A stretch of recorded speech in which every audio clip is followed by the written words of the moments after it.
नमस्कार। आज फिर बलिया जिले के एक गांव चीतबड़ा गांव के नामकरण का इतिहास। चीतबड़ा गांव नगर पंचायत है, आदर्श नगर पंचायत चीतबड़ा गांव।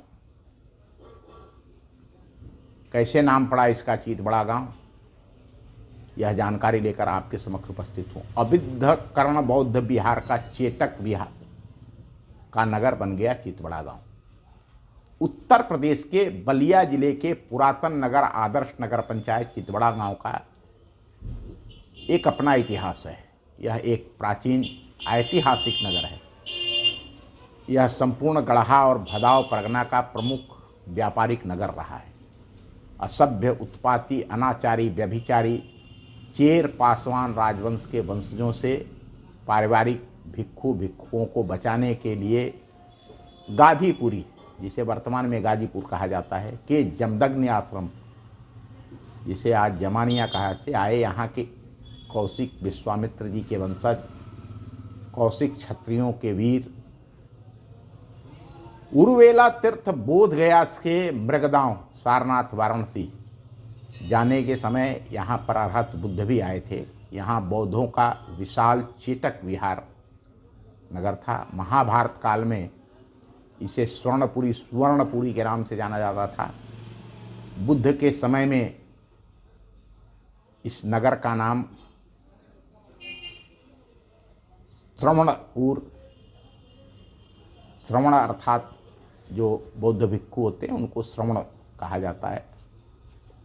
गुप्त काल के नरेश कुमार गुप्त के काल में यहाँ कई बौद्ध मठ स्थापित हुए, जो चेटक विहार प्रमुख था। इस नगर की प्राचीनता नवपाषाण काल तक जाती है। यहाँ बौद्धों की देवी यमारी की आज भी जमानी माई के रूप में पूजा होती है। यहाँ की देवी अरण्यानी यानी जंगल की देवी, वन देवी का प्राचीन स्थान है। यहाँ उत्तर दिशा में तमसा के पार पक्का कोट, वह पूरा शेष स्थल है जो कभी कंधागार हुआ करता था। इस नगर के बारे में जैन धर्म ग्रंथों में उल्लेख है। चीनी बौद्ध तीर्थयात्री फाहियान और ह्वेनसांग ने भी अपने यात्रा वृत्तांत में इसका वर्णन किया है। ये चेटक बिहार से चीतबड़ा गांव बना। त्रेता युग में ब्रह्मर्षि विश्वामित्र जी के साथ श्री राम लक्ष्मण इसी नगर की सीमा से होकर के भगवान शिव की साधना स्थली कामदहन भूमि कामेश्वर धाम कारों से करुसराज से सिद्धाश्रम बक्सर बिहार गए थे। चीतबड़ा गांव के नामकरण की एक और कहानी प्रचलित है, जिसे जानना चाहिए। 1498 ईस्वी में जब सिकंदर लोदी ने सिकंदरपुर में अपना किला बनवाने के लिए सावर्ण गोत्रीय ब्राह्मण कन्या की बलि दे दिया था, तब इस इलाके के ब्राह्मणों ने वहां से भाग करके दूसरे स्थानों पर अपना बसेरा बनाया। इन्हीं परिवारों में से एक ब्रह्मी तिवारी का परिवार चीतबड़ा गांव आया था। वर्तमान समय पर यहाँ रहने वाले जो ब्राह्मण परिवार हैं वो इन्हीं के भाई ब्रह्मी तिवारी जी के भाई हरदास तिवारी के वंशज हैं, क्योंकि ब्रह्मी तिवारी जी का विवाह नहीं हुआ था। इस ब्राह्मण परिवार की ही एक युवती से तत्कालीन चेर राजा विवाह करना चाहता है। यह चेरों का राज्य था यहाँ पर, और उसका जो एक राजा था वह ब्राह्मण परिवार की युवती से विवाह करना चाहता था। इस विवाह के लिए ब्राह्मण परिवार पर वह अनैतिक दबाव बनाने लगा, क्योंकि वो सबल थे, सक्षम थे, मजबूत थे। ये लोग बाहर से आए थे और वह जबरन विवाह करना चाहता था। तब इस ब्राह्मण परिवार के लोग गाजीपुरी जैसा कि मैंने बताया, गाजीपुर जाकर कौशिक क्षत्रियों से मदद मांगे थे।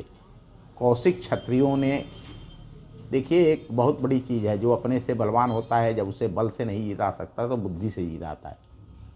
जब वह लोग वहाँ आए, उस परिवार के 2-3 लोग कौशिक क्षत्रिय वहाँ से चल के आए और उन्होंने देखा कि चेर बड़े दुस्साध्य वीर होते हैं, बहुत फुर्तीले, बहुत गठीले, बहुत मजबूत। तो उन्होंने लोगों ने बुद्धि बल से काम लिया और चेर राजा के विवाह का प्रस्ताव स्वीकार कर लिया और कहा कि आप बारात लेकर आइए, और उस चेरों की बारात को विष मिश्रित शराब पिला करके और फिर उनको मार दिया गया। इस प्रकार ब्राह्मण परिवार की प्रतिष्ठा बच गई थी। कालांतर में कौशिक क्षत्रियों के पुरोहित बाबा चेतनाथ यहाँ पर आ गए। अब कौशिकों के पूजा पाठ या पुरोहिती का काम यहाँ के स्थानीय ब्राह्मण करने लगे थे, लेकिन जब उनके अपने कुल के पुरोहित बाबा चेतनाथ यहाँ आ गए, तब यहाँ के ब्राह्मणों ने इनका विरोध किया, बाबा चेतनाथ का, उन्हें अपमानित करने लगे। इससे दुखी होकर चेतनाथ जी अन्न जल त्याग दिए और उनके मृत्यु हो गई थी। चीतबड़ा गांव में आज भी इनकी पूजा होती है।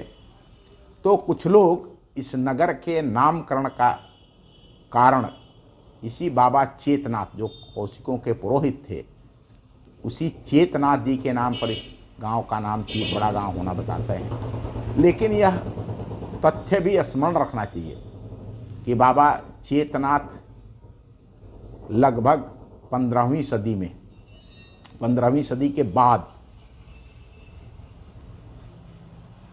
चीतबड़ा गांव आए थे, और उसके पहले से यहाँ चेरों का साम्राज्य था, आबादी थी, और यहाँ नगर था, जिसके कारण ब्रह्मे तिवारी जी अपने परिवार को लेकर के यहाँ आश्रय लिए थे। तो यह चितबड़ा गांव नगर पहले से था। चूँकि इस नगर पंचायत के नामकरण की ये दोनों कहानियाँ मैंने इसलिए बता दिया कि किसी को कोई भ्रम ना रहे, वह कोई दूसरी कहानी ना बताए, तीसरी कहानी ना बताए, या यह ना कहे कि हाँ संपूर्ण जानकारी नहीं दी गई। तो ये आदर्श नगर पंचायत चीतबड़ा गांव के नामकरण का इतिहास आपको कैसा लगा? निश्चित रूप से आप अपने प्रतिक्रिया से कमेंट बॉक्स में बताएं। धन्यवाद, नमस्कार, फिर मिलेंगे।